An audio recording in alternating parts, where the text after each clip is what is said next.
Ano gusto mong ulam? Ano gusto mong ulam yung pagluluto na kita? Pagluluto ko na nga, arte-arte. Umalis ka na lang please. Ay, may pagluto kita. Di wag, arte-arte. Tabi, dadaan ako. Sino yun? Patuloy niya yung electric fan mo. Okay, at bahay. Anong tawag sa malinaw na ihe? Alam ko na yan, lumang-luma na yan. Transparent. Hindi. O ano? 1080p.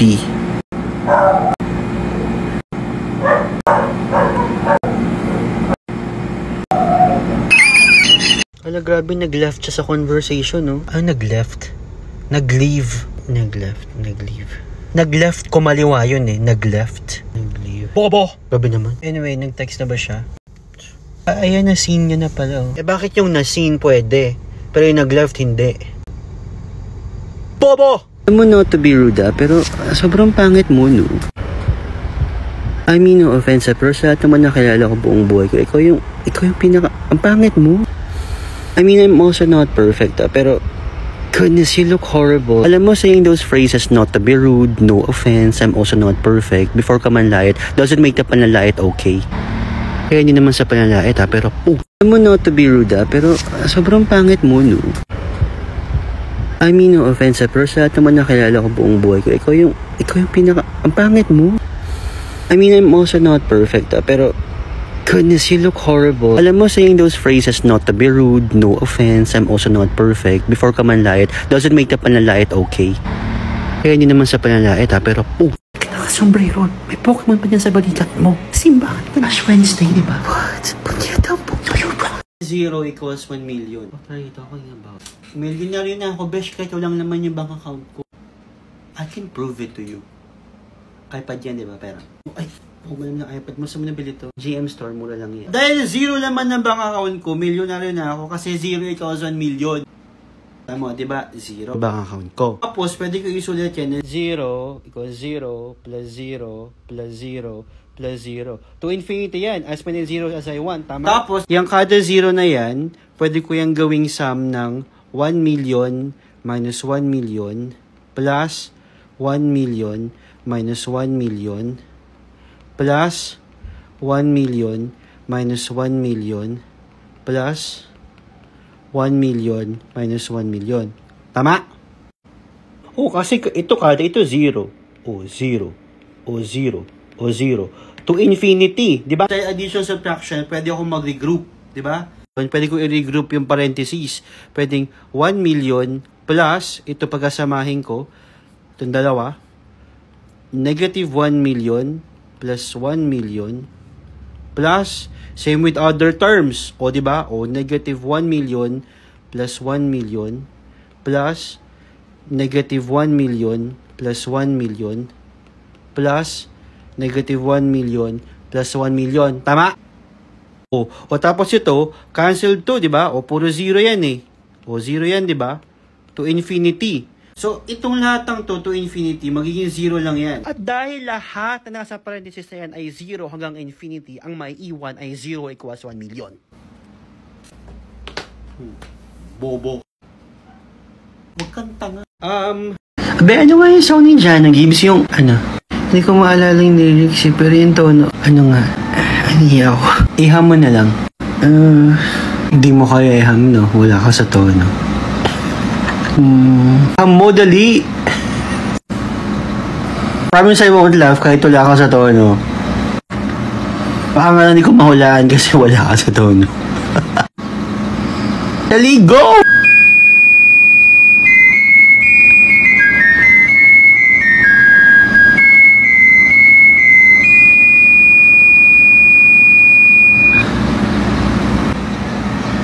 Nag-gets mo ba? Ano bang song yun? Di mo ba nag-gets? Ulitin ko ba? What's wrong? Are you okay? Ulitin ko, mas majestic.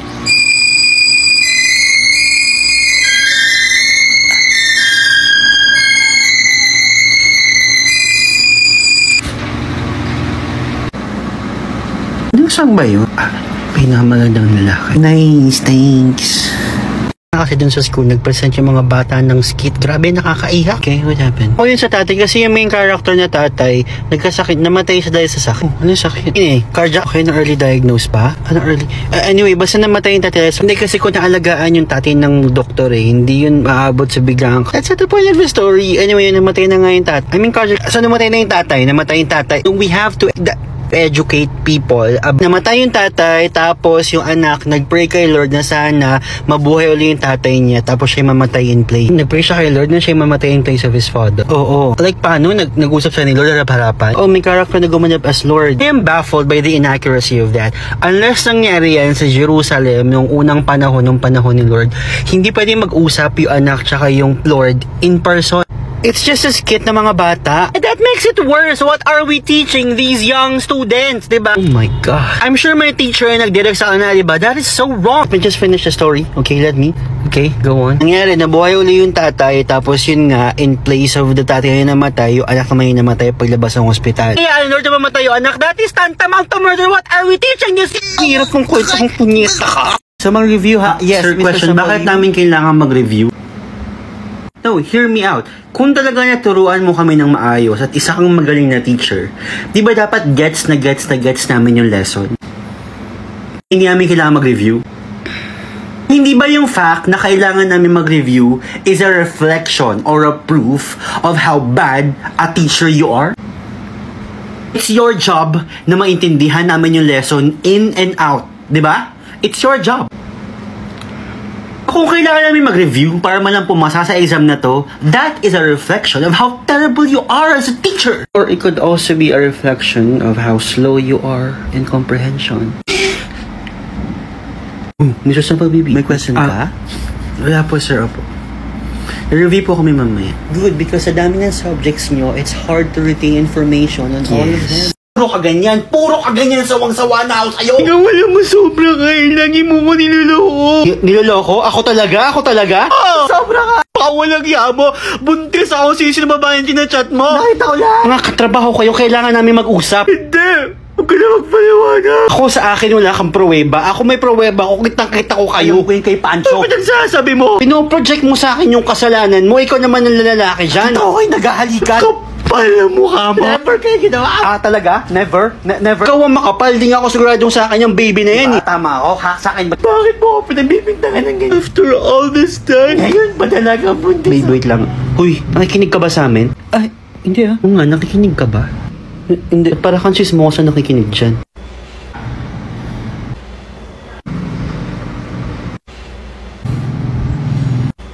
No, seriously, therapist ka naman. We pay you to listen to us, but para kang chismosa nakikinig.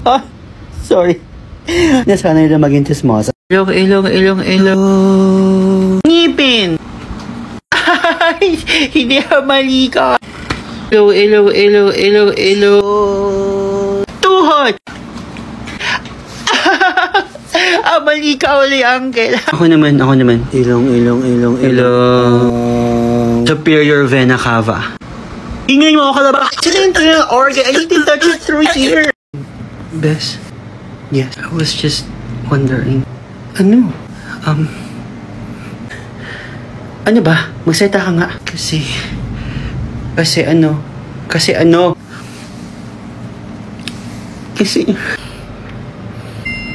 wala ako ngayon. Wala. Kailangan ko ng pera.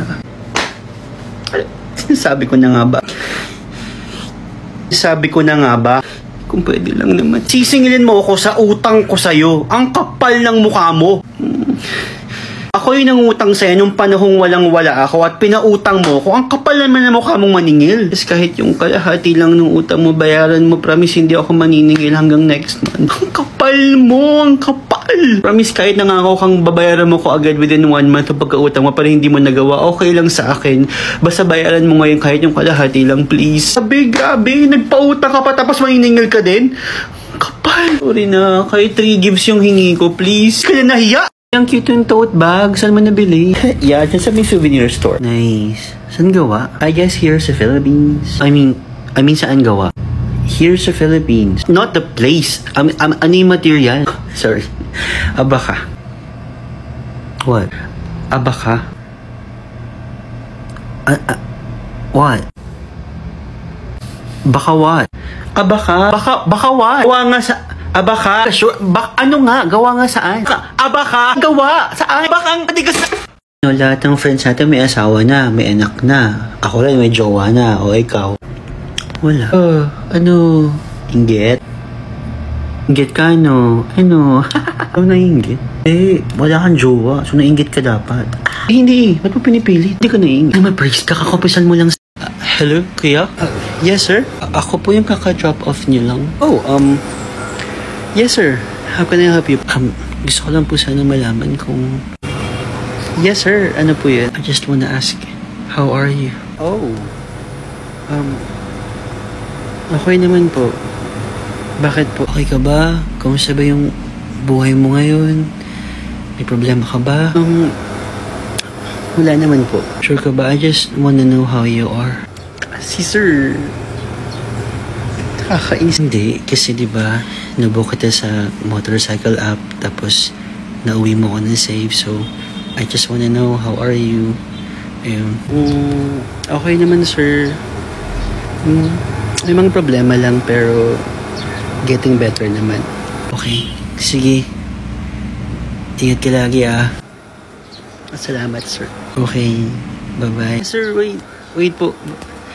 Ba't yung pala natanong, sir? Wala naman dito kayo sa app pagka anong road, tinanong nung app, how was your biker? So I asked you, how are you? Habang sagot mo, hindi ka siya. Kubal mo ko, bakit meron ka pa rin dating app sa phone mo? Nag-install ako ng dating app para aware ako sa what's out there.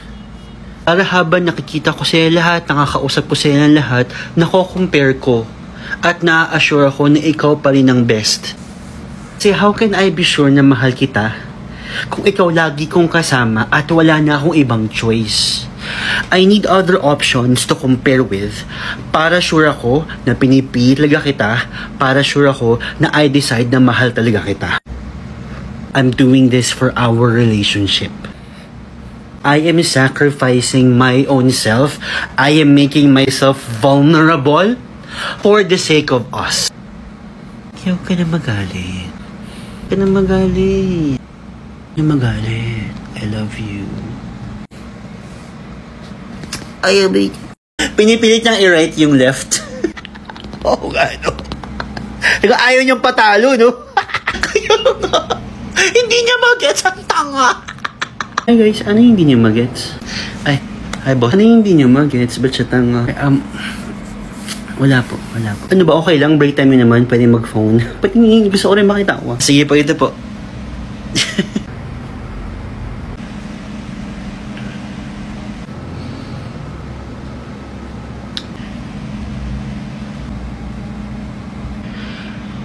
Boss, tapos na. Hindi po ganun kahaba yung video. Ano raw? Hindi ko na-gets. Hindi ko gets. Pinipilit niya pong i-right yung left. Ko na-gets.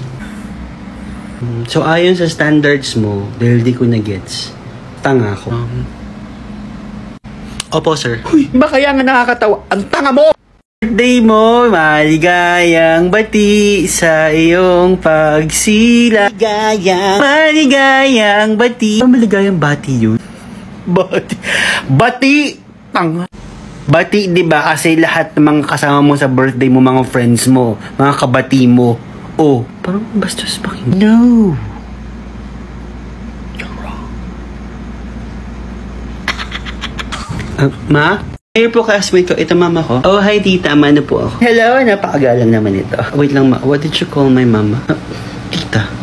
No, you call her mama. What? I mean, you call her mama.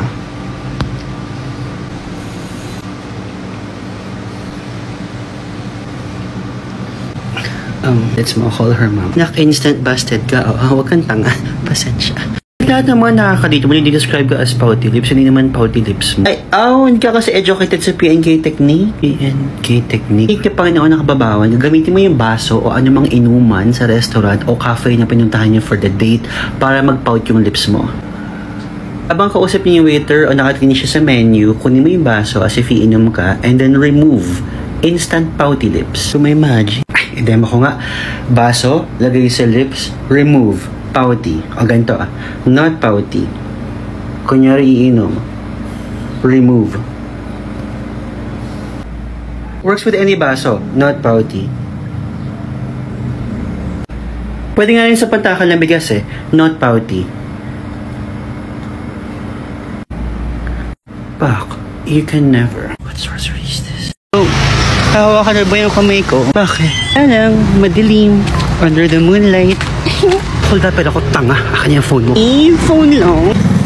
You can also take my tinky-winky.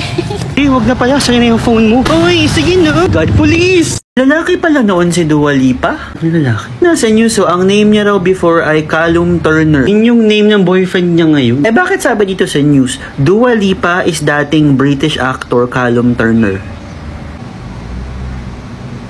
Ang bob! Alam kong galit ka sa akin dahil hindi ko nire-respeta yung privacy mo. Yeah, pero I never told you that. You never told me, pero nabasa ko sa diary mo. Pancho, what the f***? Papahula sana ako sa'yo. Bakit? Kasi manghuhula ka. Ako? Sabi na kapatid mo fortune teller ka. Hoy! Bank teller ako. Eh, ba't sabi mo fortune teller to kapatid mo? Oo nga, tinan mo, apat baba. Fortune teller. Bayad po. Ano ba tong 1,000 pera mo? Ang aga-aga. Eh yan pera ko eh. Magagawa mo. Umaga-umaga magbabayad ka ng 1,000. Bakit? Bawal ba? Eh ano, may sign, basahin mo. O ano ngayon? Nakasulat, di ba? Barya lang po sa umaga. Eh barya lang sa akin yung 1,000 eh. Oh my God. Nashook ako, besh. Same. Hindi ko pipiliting mahalin mo ko. Pero please. Ay, kumuhin nyo kahit, diba eh. Wala akong cellphone eh, pero pag ako yung mama, mag-i-invent ako ng cellphone, hindi touchscreen. Gawa ka ng phone na exclusively face commands. Si mukha mo gagamitin mo para makontrol mo yung phone. Paano yun? Kanya pag pipili ka ng app, gagamitin mo ng uso mo, like... Pero hindi dikit, malayo. Ganon. True Pinoy. Tapos pag right o left, gamitin mo yung mata mo, ganyan ha. Oh, diba? Kaya pag mag-o-open ka ng app, gagamitin bunganga mo, open mo yung bunganga mo para ma-open mo yung app, like... Ganon, like... Pili, open. Ganon. Diba? Tapos mag-zoom ng photo ganito. Oh, ha? Diba? Maganda.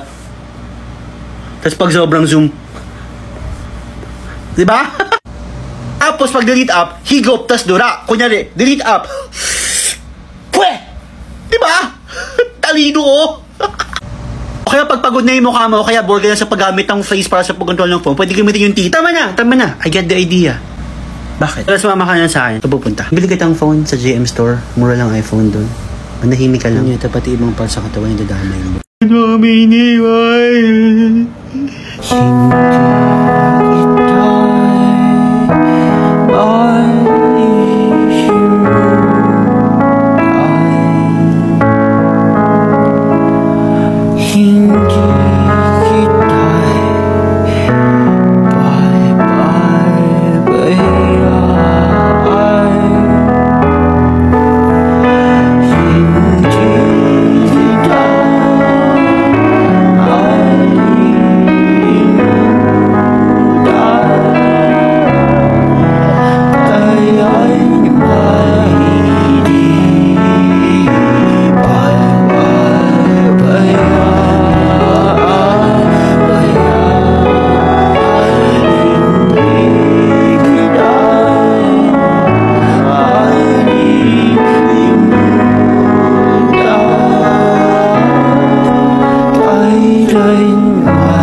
Hindi na bayang ang iingat.